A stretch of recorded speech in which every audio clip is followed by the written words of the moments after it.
اربوں ڈالر کے طیارے گرنے پر مودی سرکار خفت میں مبتلا ہو گئی۔ شرمندگی مٹانے کے لیے پاکستان پر اسرائیلی ساختہ ڈرونز کے حملے کر دیے۔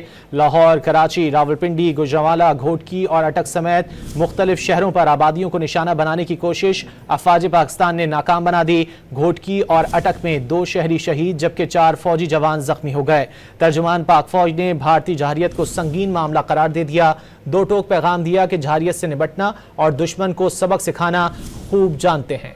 مہنگے رافیل مار گرائے تو ڈرون سے ہزیمت چھپائے، مودی سرکار نئے پینترے دکھائے۔ پاکستانی شاہینوں کے ہاتھوں رافیل طیاروں کے فیل ہونے کے بعد بھارتی حکومت خوف میں مبتلا، گھر میں دبک کر ڈرون سے پاکستان میں حملے شروع کر دیے۔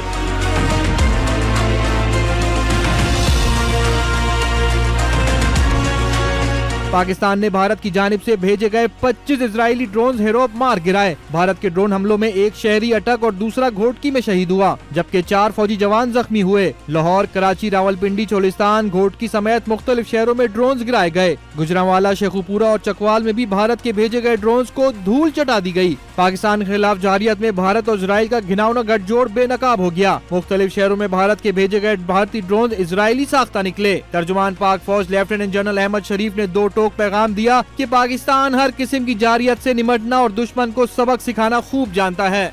اقوام عالم دیکھ رہی ہیں کہ کس طرح انڈیا نہ صرف اس خطے کو بلکہ پوری دنیا کے امن کو خطرے میں ڈال رہا ہے۔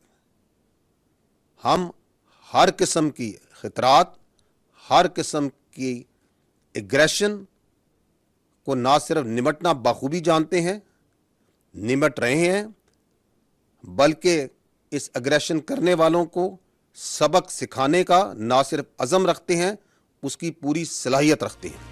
6 اور 7 مئی کی درمیانی شب بھارت نے پاکستان کے مختلف حصوں میں شہری آبادی کو نشانہ بناتے ہوئے 31 پاکستانیوں کو شہید اور 57 کو زخمی کیا۔ پاکستان کی مسلح افواج نے بھارتی جارحیت کا منہ توڑ جواب دیتے ہوئے 3 رافیل طیاروں سمیت بھارت کے 5 طیاروں کو تباہ کیا۔